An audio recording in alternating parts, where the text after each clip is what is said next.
Parece que a imbecilidade humana realmente não tem limites, porque o Celso Russomano, que tinha falado que o morador de rua de São Paulo é imune à Covid porque não toma banho, ele falou isso. Essas empresas todas aí que estão gastando dinheiro para fazer uma vacina estão perdendo tempo, que é só não tomar banho que você fica imune.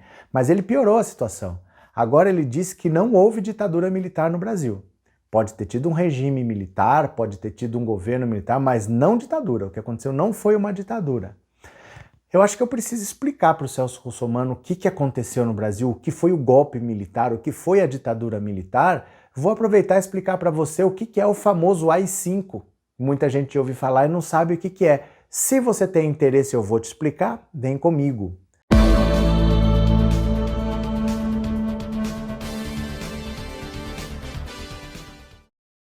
Olá, como você está? O meu nome é Roberto Cardoso, vamos direto ao assunto, porque o deputado Celso Russomano deu uma declaração daquelas mais imbecis impossível, né? Ele disse que o morador de rua de São Paulo é imune à Covid porque ele não toma banho. Quer dizer, ele teve a coragem de falar uma besteira dessa, que a pessoa fica imune à Covid se não tomar banho. Então, pode parar de procurar vacina, é só não tomar banho que você está imune. A gente não está nem estranhando mais quando alguém ligado a Jair Bolsonaro fala uma besteira dessa. Mas ele conseguiu piorar. Ele falou, no Brasil não teve ditadura militar. Ditadura não é o que teve aqui não. Aqui teve só um governo militar, mas não ditadura. Então eu vou explicar para você o que aconteceu aqui em 64 e o que é o famoso AI-5, tá? Eu vou pedir só para você então já se inscrever no canal, porque se você gosta desse tipo de informação, você vai receber vídeos novos. Então aproveita que você está com o celular, dá um cliquezinho e se inscreve. Pode ser? Então olha só, para você entender o que foi o golpe de 64, o começo da ditadura militar, eu vou ter que te explicar um pouco antes quem foi João Goulart, porque ele é a peça-chave desse esquema. O João Goulart, ele tinha sido ministro do Trabalho do Getúlio Vargas, né? Durante o governo do Getúlio Vargas, ele tomou uma atitude que revoltou a elite brasileira. Ele dobrou o valor do salário mínimo. Ele deu um aumento de 100%. O salário mínimo estava há vários anos sem ter nenhuma alteração no valor e a inflação estava muito alta. Então ele estava completamente defasado. O que ele fez? Dobrou o salário mínimo. Esse foi um dos motivos até dos militares exigirem a renúncia do Getúlio Vargas. O Getúlio Vargas era chamado de comunista, onde já se viu dobrar o salário mínimo. O Getúlio, que se pudesse ter entrado na Segunda Guerra Mundial, teria entrado, se ele pudesse escolher, ao lado dos alemães, dos nazistas. Ele era muito alinhado aos alemães. Ele fez o que pôde para não se posicionar. Os americanos pressionaram, ele entrou no finzinho lá, mas se ele pudesse, ele teria entrado ao lado dos nazistas e era chamado de comunista porque aumentou o salário mínimo. Você vê que essas histórias não são recentes, né? E aí o Getúlio não renunciou, ele se matou. O governo que veio depois foi o governo do Juscelino Kubitschek. O vice era o João Goulart. Não o vice do Juscelino, porque não é como hoje, eram duas eleições diferentes. Você podia se candidatar a presidente ou a vice-presidente. Então podia ser qualquer combinação, assim, você poderia ter o Jair Bolsonaro presidente e o vice do PSTU. Eram duas eleições separadas. Ele foi eleito vice-presidente. E no governo seguinte, que foi o do Jânio Quadros, ele foi vice de novo. Ele ganhou duas eleições para vice-presidente. E como vice do Jânio Quadros, ele entrou num governo bastante polêmico, porque o Jânio Quadros ele era bem conservador, então isso agradava as elites, né? Mas ele se aproximou da China, se aproximou dos comunistas e ele recebeu aqui no Brasil o Che Guevara. Che Guevara veio de Cuba para o Brasil e foi condecorado, recebeu uma medalha do Jânio Quadros. A elite ficou louca, Jânio Quadros é comunista, não sei o quê. Jânio Quadros se sentiu pressionado, disse que tinham forças ocultas no governo dele, renunciou. Na verdade, ele não queria renunciar, foi um truque que deu errado. Ele falou, eu vou renunciar, o povo vai pedir a minha volta e eu volto nos braços do povo. E o que o povo fez? Nada. O povo não fez nada, o povo não pediu para ele voltar. Ele renunciou, dançou. Aí o João Goulart, que estava na China, a China convidou o Brasil para uma visita para fazer negócio, era para fazer negócio mesmo, né? Falaram, volta porque o Jânio renunciou, você tem que assumir a presidência. Só que os militares não queriam que ele assumisse, porque ainda estava entalado aqui, ó, aquela história de ter dobrado o salário mínimo lá atrás. Esse cara não vai assumir porque ele é comunista, ele estava na China, ele não vai assumir. O Leonel Brizola, o famoso Leonel Brizola, liderou a campanha pela legalidade. Porque a lei dizia, o vice tem que assumir. E os militares falaram, João Goulart não vai assumir. E isso levou alguns meses. Qual foi a solução? O Congresso falou, vamos adotar um meio termo? Então ele vai assumir, mas nós vamos colocar parlamentarismo. Então ele vai governar, mas não vai governar, porque vai ter um primeiro-ministro, ele vai mandar menos. Quem que era o primeiro-ministro? Tancredo Neves. O vô do Aécio Neves, esse Aécio Neves aí. Ele que era o primeiro-ministro.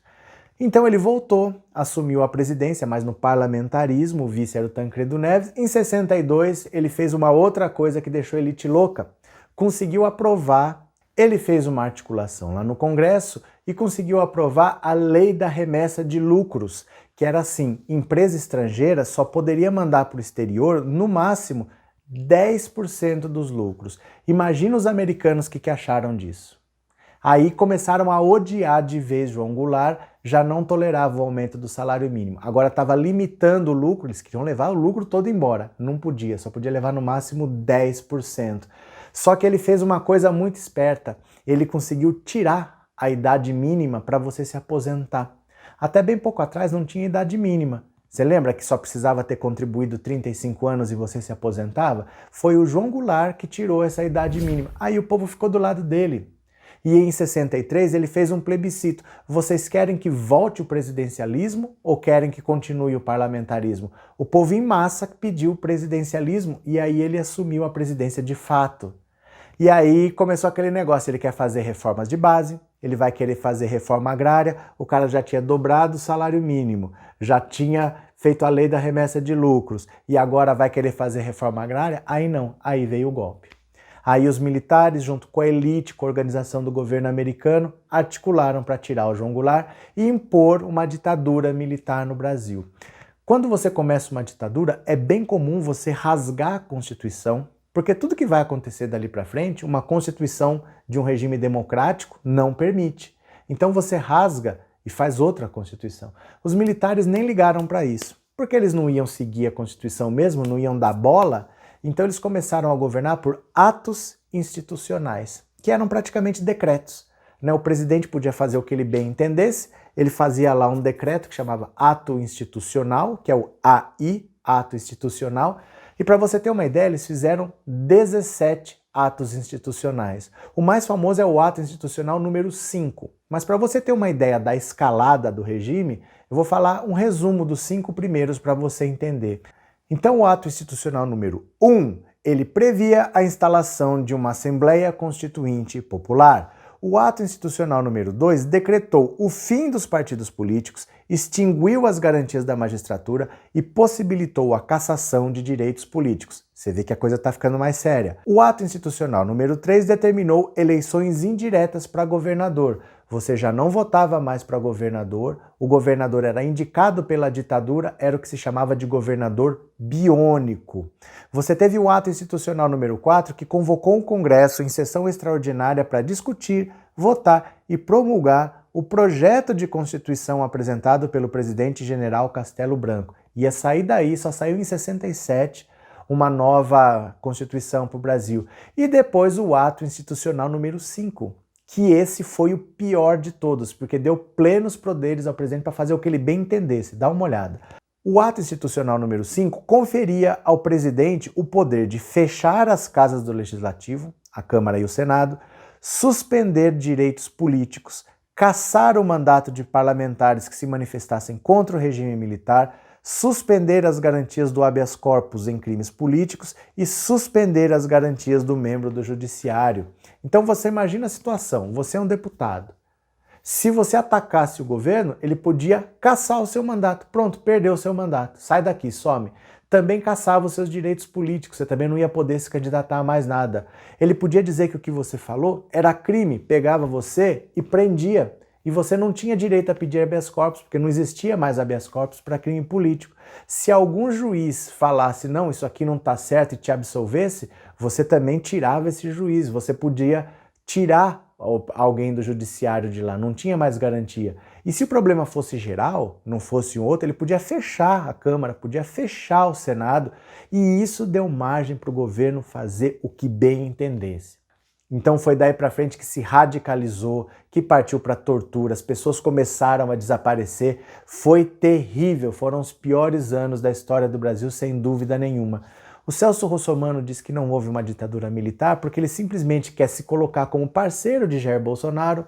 O discurso de Jair Bolsonaro é esse de que não houve uma ditadura no Brasil e ele está simplesmente papagueando o discurso que ele ouviu. Ele ouviu o Bolsonaro falar, ele está repetindo para tentar puxar os votos do bolsonarismo para ele. Mas Celso Russomano, Zezé de Camargo, esse pessoal que fala que não houve ditadura militar no Brasil, ou são muito mal informados ou são muito mal intencionados, porque houve sim uma ditadura, foi um período tenebroso da história do Brasil. Não se pode pensar que foi uma época boa, que deve voltar, que ali tinha ordem, ali tinha disciplina. Não tinha. Vocês viam que a pessoa não tinha garantia nenhuma, bastava você falar contra o governo que você poderia ser preso, você poderia ficar lá na cadeia quanto tempo eles quisessem, você seria torturado, você seria expulso do Brasil e ficava por isso mesmo. Tá? Então não é uma época boa, não é uma época que deve voltar, não foram os melhores anos desse país.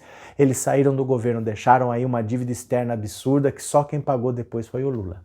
Certo, meus amigos? Se você gostou desse tipo de informação, deixa um like, compartilha com um amigo. No final do vídeo eu vou deixar o nome de todo mundo que ajuda o canal no Apoia-se, porque é uma forma de agradecimento. O link está aqui embaixo se você quiser apoiar. Fechado? Um grande abraço para você e eu já fui.